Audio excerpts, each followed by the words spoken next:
Hello friends, आज का हमारा टॉपिक है संधि। आज मैं आपको संधि पढ़ाऊंगी। सबसे पहले मैं आपको ये बताना चाहती हूँ कि संधि होती क्या है। संधि होती है दो वर्णों का मेल। क्या होती है संधि?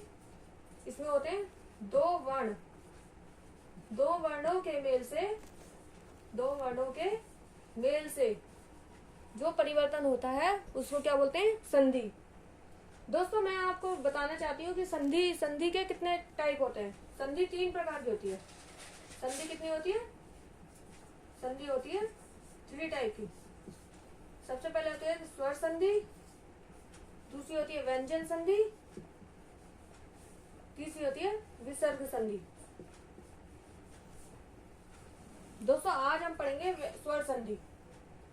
तो स्वर संधि और व्यंजन संधि और विसर्ग संधि। स्वर संधि क्या होता है? दो स्वरों के मेल से जो विकार उत्पन्न होता है उसको स्वर संधि कहते हैं।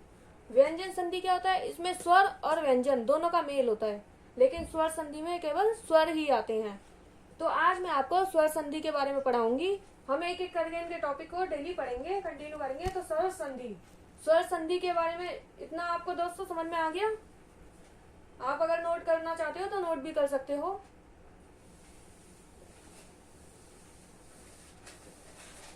सबसे पहले मैंने टॉपिक उठाया है स्वर संधि। तो हमारा टॉपिक क्या है? स्वर संधि। स्वर संधि के दोस्तों 5 पार्ट होते हैं।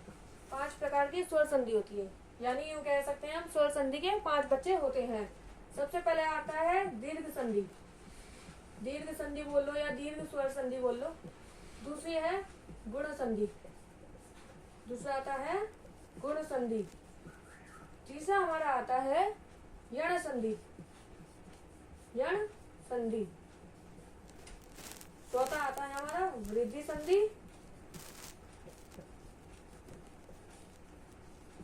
और 5वीं होती है हमारी अयादि संधि। दोस्तों, डेली हम इनको एक एक करके पढ़ेंगे। आज मैं आपको दीर्घ संधि के बारे में बताऊंगी। दीर्घ संधि सबसे पहले हम पढ़ेंगे। इनके कुछ फॉर्मूले होते हैं जो आपको ये लर्न करने पड़ेंगे। अगर ये फॉर्मूले आपको आ गए तो आपको संधि बहुत अच्छे से आ जाएगी और एग्जाम में आपको कभी दिक्कत भी नहीं आएगी, ना आपकी संधि कभी गलत होगी। तो सबसे पहले मैं उठा रही हूँ आज दीर्घ संधि। तो दीर्घ संधि के दोस्तों क्या रूल है? दीर्घ संधि, इसमें कौन कौन सी मात्रा आती है वो आपको याद रखनी है। इसमें आती है एक तो बड़ा आ, बड़ी ई और बड़ा ऊ। ये तीनों मात्रा किससे मिलके बनती है? अब आपको ये बताना है। तो बड़ा आ किससे मिलके बनता है? ए जमा ए। क्या बनेगा? आ। ये कैसे भी कर लो इसे, आ जमा ए क्या बनता है? ये भी आ हो जाता है, या आ जमा आ,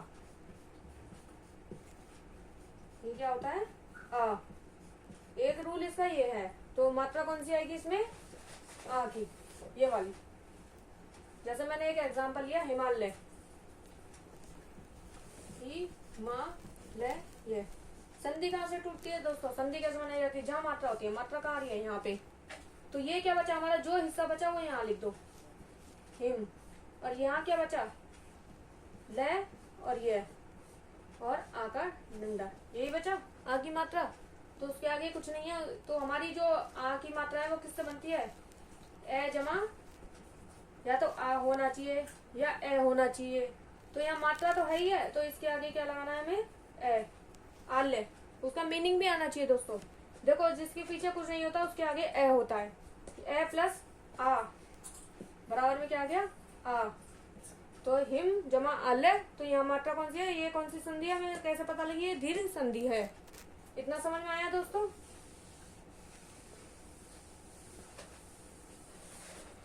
जैसे मैंने एक एग्जांपल लिया है विद्यालय। सॉरी दोस्तों, मैंने एक एग्जांपल लिया है विद्यालय। तो जैसा कि आप सबको पता लग रही है कि इसमें कौन सी मात्रा है? आ की। तो ये संधि यहाँ से टूट जाएगी।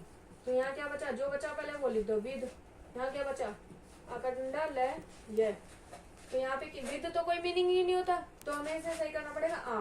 विद्या, यहाँ क्या लगा दिए हम, ए, विद्या। आलय, आलय मतलब भवन, आ जमा आ, तो क्या बन गया ये, आ। तो कौन सी संधि हो गई है, दीर्घ संधि। एक मात्रा खत्म। अब मैं आपको बताती हूँ ई की मात्रा के। ई की मात्रा में क्या है, ई की मात्रा कैसे बनती है, बड़ी ई की मात्रा, छोटी ई जमा छोटी ई, बड़ी ई, छोटी ई जमा बड़ी ई, तो क्या हो गया, बड़ी ई, बड़ी ई जमा बड़ी ई, जमा में बड़ी ई। तो मात्रा कौन सी आ जाएगी इसमें, ये वाली। समझ में आया दोस्तों। तो मैं इसके एग्जांपल देती हूँ आज आपको, एक एग्जांपल बता रही हूँ इसका। जैसे मैंने दिया कुछ भी, जैसे रविंद्र, रवि जमा में इंद्र, तो यहाँ पे कौन सी मात्रा है, छोटी ई। मैंने बताया था ना, छोटी ई जमा छोटी ई क्या बन जाएगा, बड़ी ई। तो मात्रा किसमें कन्वर्ट हो जाएगी, रविंद्र, रविंद्र। तो हमारा क्या बन गया, रविंद्र। तो इसमें कौन सी मात्रा है, बड़ी ई की। तो कौन सी संधि है, दीर्घ संधि। समझ में आया इतना। अब हम लेते हैं ऊ, बड़ा ऊ। तो बड़े ऊ की मात्रा कैसे बनती है दोस्तों, सीधी सी सिंपल सी बात है। अब तो आपको समझ में आ गया हो। बड़ा ऊ जमा में छोटा ऊ, क्या बन गया, बड़ा ऊ।